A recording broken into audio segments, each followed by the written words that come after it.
bridging the gap between the police and you. So, sir, please, what are your views about the sudden rise of militia groups in the country? That's a very tricky question. I wouldn't like to delve much into the militia group or no militia group. What I thought, this is a personal opinion. Yes, sir. In those days, in some areas, I won't say in every part, when you are a divisional police officer or provincial police officers, you have some notable citizens in areas and where there's little upsurge of crime. We go to these emirs, obas, and so on, and say, look, we'll have policing is not an affair for police alone. We're all policemen and women. The only difference is you have no time because you are carrying this camera about to do your duty. So we said, okay, look, no, that's the history of the police force all over the world. The first police force from Britain by Sir Robert Peel. Everybody has some hours where you do your shift as guarding your neighborhood. But with Industrial Revolution, people have to go to work. Nurses have to go to hospital. Pilots have to do this. Say, look, let's get somebody, let's pay some of us to do this job. So people started paying. When it is your turn, you get somebody you pay him, he does your turn for you. It's from that the police grew. It is the responsibility of every citizen to participate in protecting the society. It's not a job for the police alone. So unless the citizen cooperate, you created this body because you cannot do the job yourself, because you are busy doing something else. So you should assist this body you created yourself to perform. So as I was going, it came from this question. So some of us who know the history of the police say, yes, after all, every person is a policeman. You have the power of arrest. It depends on the offense. I says, yes, you have as a citizen. If a man is burgling your house, then when you arrest, when you catch him, to use the word catch, you have arrested him. So we have these powers vested in all of us.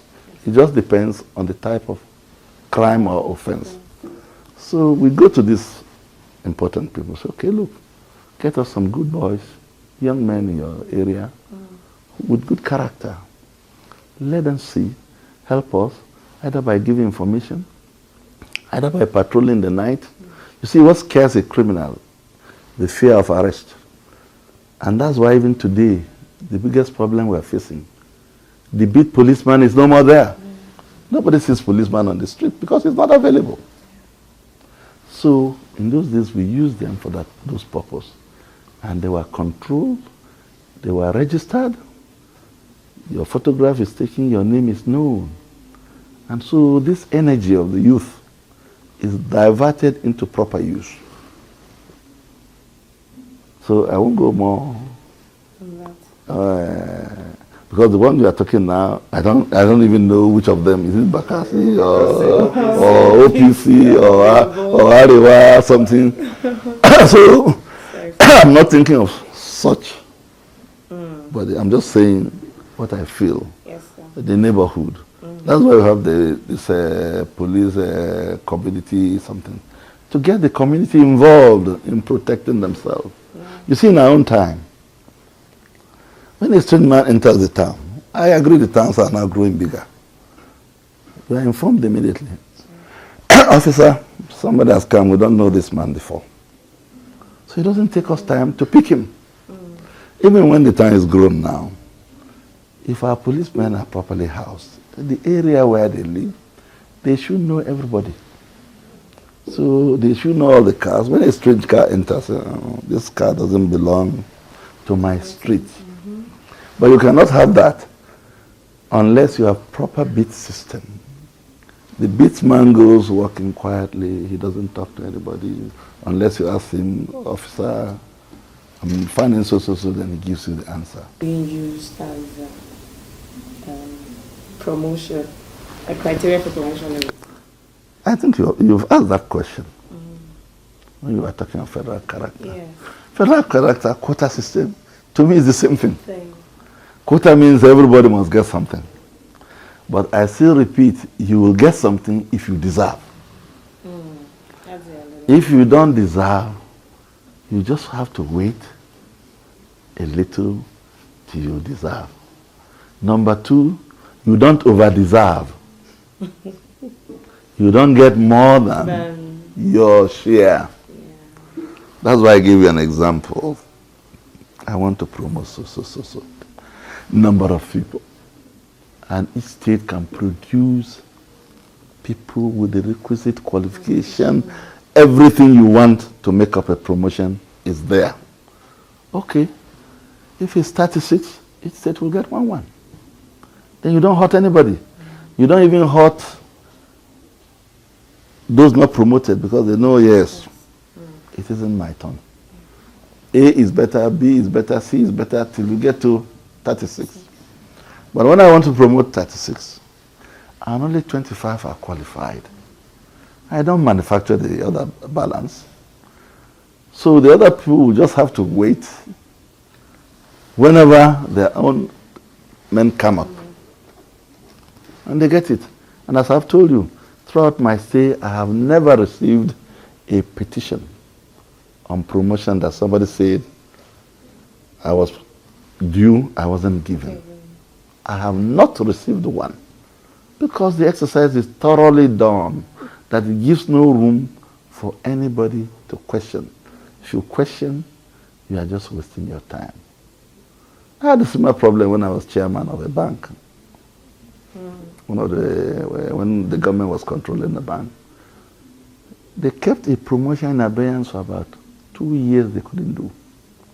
Because certain people are not there. Of course, maybe they were taunting me.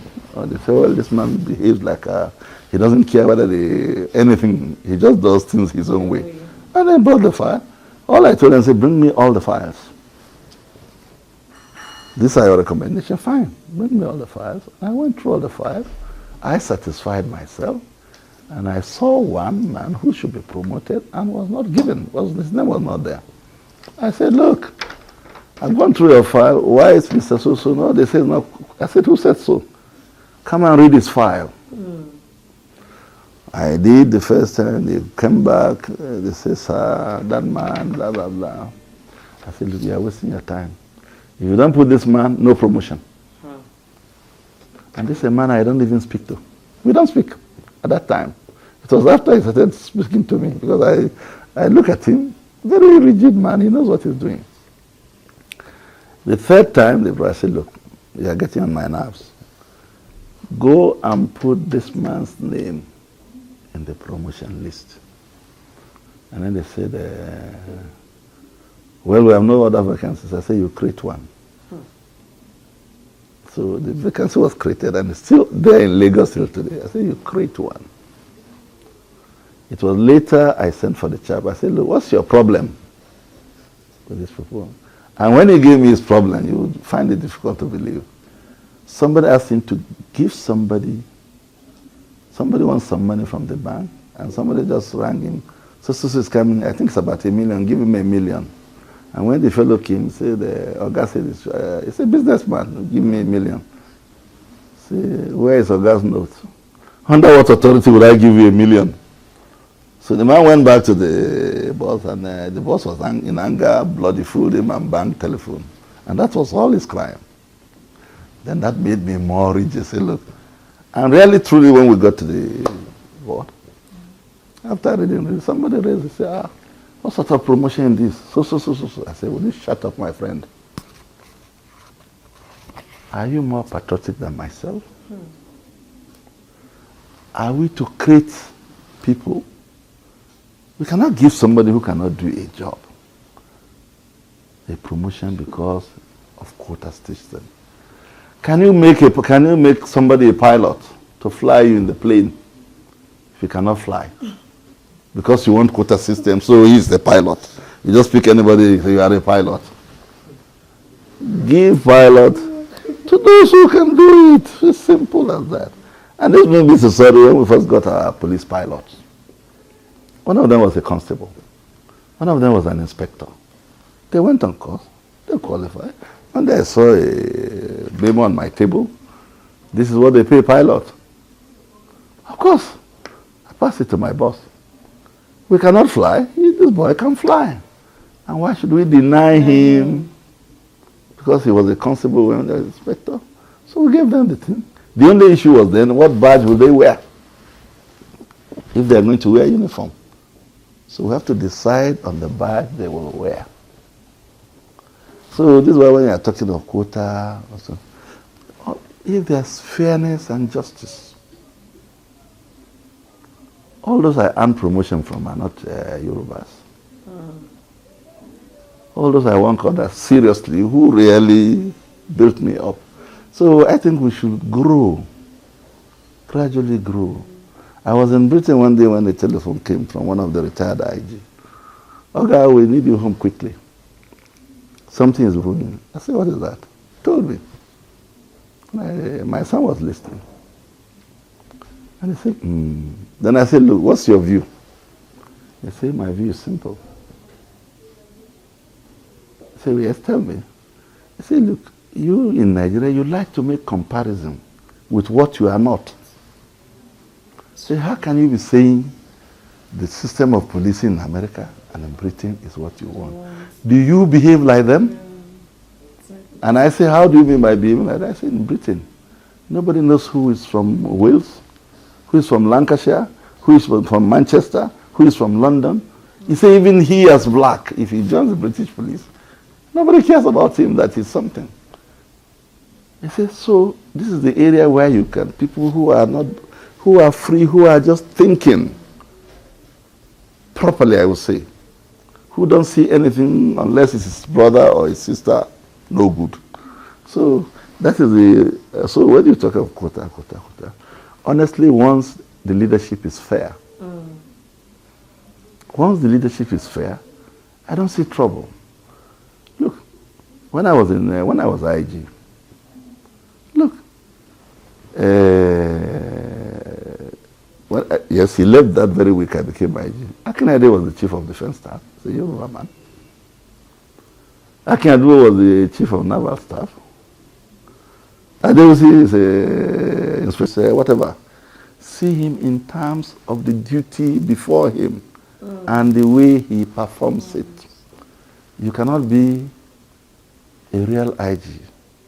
If I'm a Yoruba IG, I'm a Hausa IG, or I'm an Igbo IG, the IG should maintain a straight line. He doesn't waver to any side. This is the law. Yeah. Finish. So I will say it will be wrong to say it is during I know during Gowan the police was well maintained. During Shagari the police was well maintained. And we are watching the new government, how they maintain the police. So in the course of your career, could you share very briefly a memorable experience with us that you had? If I tell you the number of memorable experience, so I don't know which of the experience to pick. Like the most interesting, most challenging, you know? I don't know where to start. I don't know which is more challenging. Anyone, sir. Is it the case one has handled? Is it the riot one has gone? Is it the riot you quelled? Is it where you nearly lost your life? Anyone. Or the pleasure that you worked? Well, one of the memorable occasions I'll always remember is my association with the late president of this country, Dr. Nnamdi Azikiwe. He was a wonderful man. When I was going for the interview, my provincial police officer, Kano, said, why are you wasting your time going for this? Who put your name in the first place into this interview? With your tribal marks. With your tribal marks. How do you even think the man will ever think of you as an ADC? And you know, I was discouraged then. And it was then I was telling you the story of going to Jos or not going to Jos. So I went to Lagos. We were lodged in the Koi Hotel. So, and I told my other colleagues who came from the north, I said, look, I'm just going there. I don't want this job.